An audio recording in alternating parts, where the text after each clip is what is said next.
So exciting! Welcome to the Barbican and to Lead with Tempo. I'm Rachel McConnell. For those that don't know me, I'm your host for the day. I will do some housekeeping in a second before we get started. And hello to everyone who's joining us online as well. Welcome. I was going to share a few thoughts as well in a minute, once I've done all the housekeeping, about why I picked this year's theme and why I felt like it was important for us. But we've also got some really amazing speakers here for you today, and I want to thank them for joining us, especially some of them have come from a long way away. Sally's come all the way from Australia, thanks Sally, to share their knowledge. So that's really incredible, and also a testimony to our community.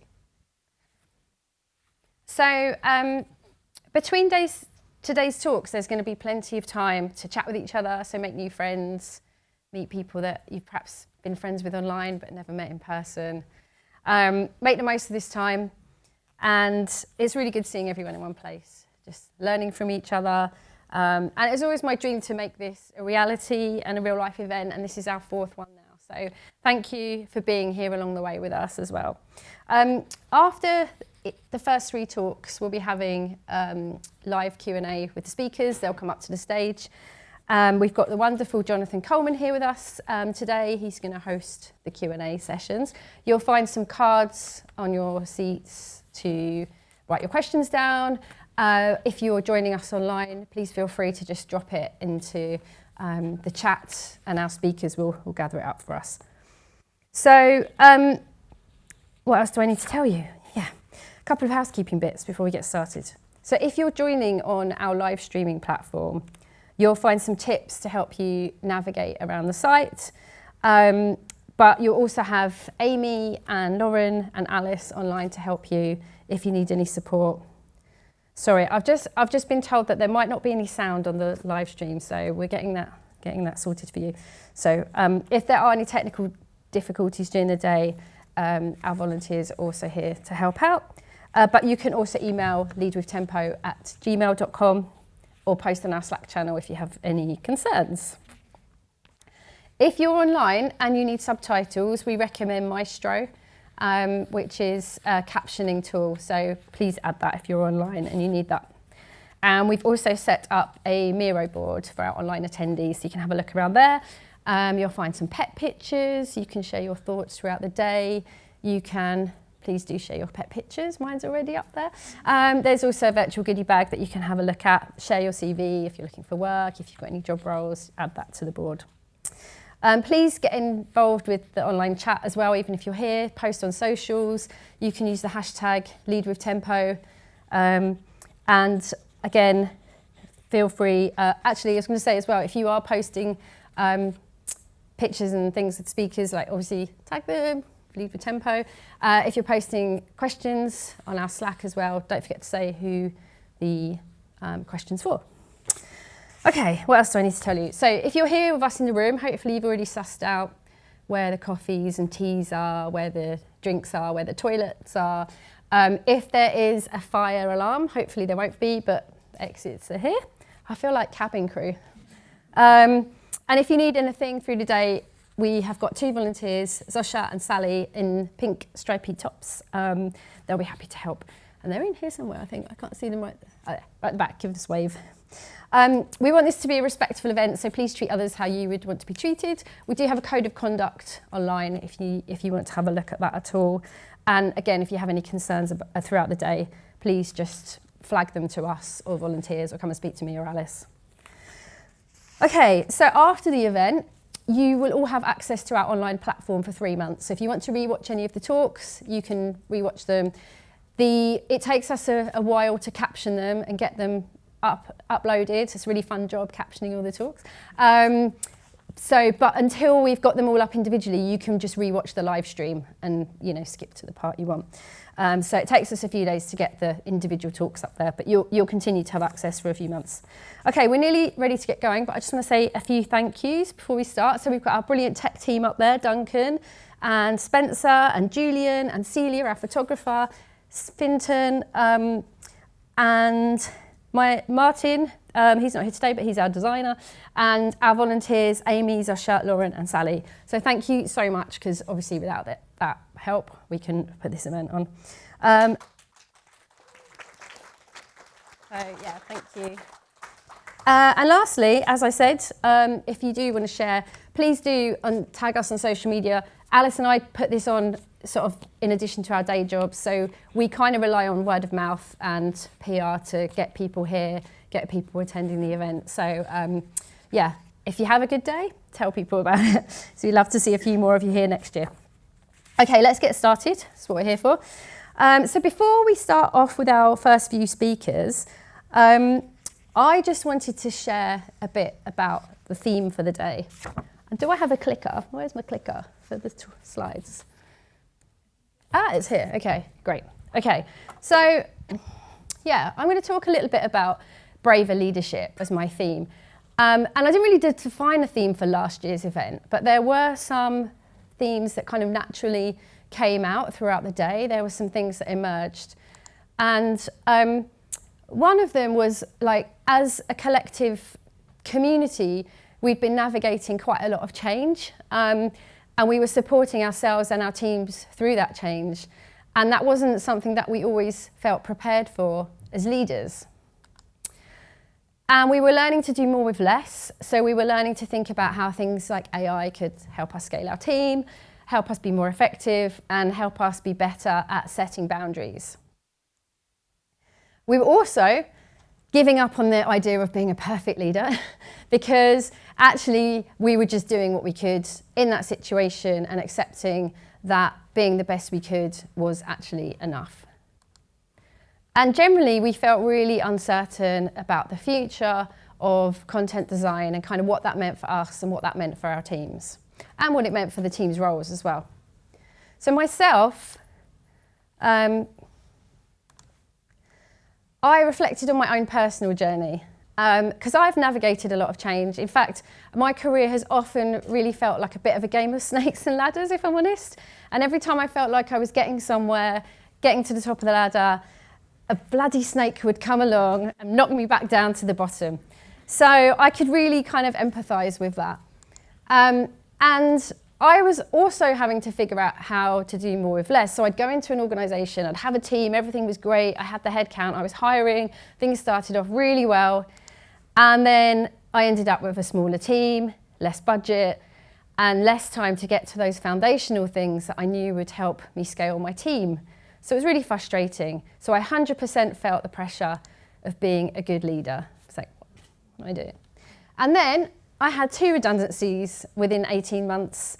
And that just didn't help my confidence at all. So like everyone else, I felt really uncertain about the future. I felt uncertain about the future of content design. And I was contemplating, okay, what does my next career move look like? Is it even in design and UX? So then I started to think about what bravery meant and why it was important for this year in particular, because I knew that I wasn't the only person feeling like this. And to me, I guess being brave isn't about being louder. It's not about being more extrovert. It's not about demanding what you need loudly. So let's get rid of those. To me, it's about embracing the point of difference. So what makes us different as people? It's about facing into change, trying new things, having tricky conversations, thinking beyond the confines of our craft and what we know. And all of these are going to be super important for the next few years, especially for us in more senior roles, because we need to drive that change. We need to almost like protect the future of content design. So let's dig into those. Let's think about embracing your difference. So I think every leader is different. Every leader leads differently. There isn't like one right way of doing things. So what makes you different from all the people around you today? What is your difference? And, you know, we talk about being authentic, but what does that really mean for you? What are the qualities you can lean into? And I think sometimes what we think are our biggest weaknesses can actually become our biggest strengths. And actually tapping into that and accepting it takes a lot of bravery. So the next thing is facing into change. because tech is continually evolving and that's not going to change. And it isn't always changing in the direction we want it to go. So that's hard because we're manning the ship and our teams are the crew. And we have to navigate that water whether we want to or not, because that tide is going, and whether we go with it or not, you know, we've got a team, we need to take them somewhere. So we kind of have to face into it and push into it, even when we don't feel like it, and do it with positivity. In fact, particularly when we don't feel like it. But the good news is we're in it together and we're all facing into the change together. So the next thing is about trying something new. And I'm not saying that we all have to do a Katy Perry and go into space. But like last year, we very much focused on scaling out impact through doing more with less, trying to work smarter, defining boundaries, learning to influence. But actually, sometimes just doing things a little differently can reap rewards and make a massive difference. And also admitting when something isn't working and that you need to try something different, that takes bravery. And so I'm really looking forward to Lauren's talk later on creativity and tapping into that creativity, because I feel like just that's going to help us start to think a little bit differently as leaders. So the next thing is the tricky conversations. I shy away from these. I'm conflict avoidant. I hate them.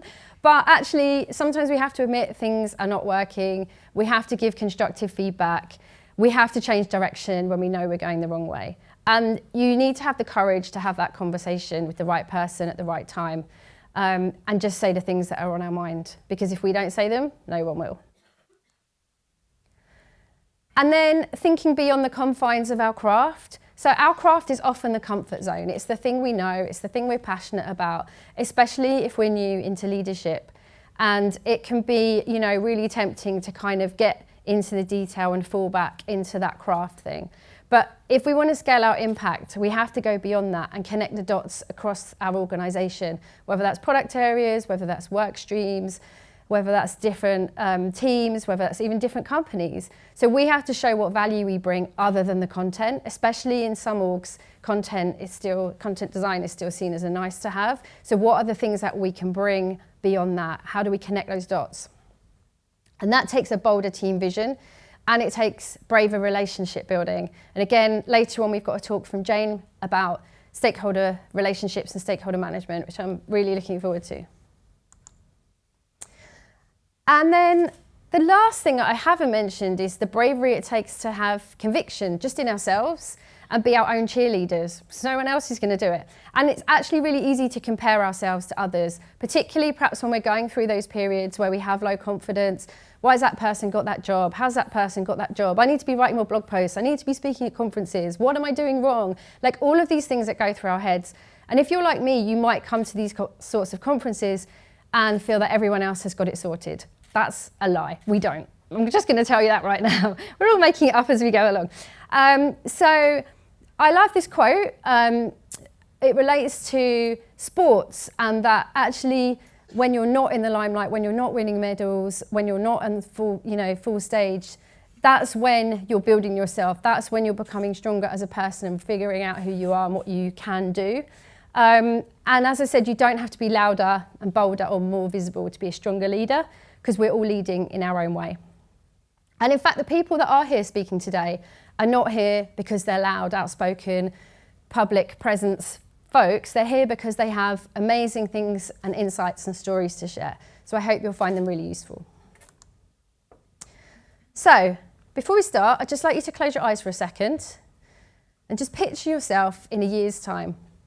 What do you want to have achieved? What do you want your team to have achieved? And what do you want your team to be known for? Okay, you can open them now. So as you listen today, I want you to keep an open mind. Some talks will resonate with you, some won't. That's fine. Take away the ideas that speak to you and spark that feeling of excitement, and take away those quotes that just kind of really, get you fired up and help you feel braver about the future. But most of all, take away this feeling of collective courage and bravery, because we're all in this together, and I know that you're going to.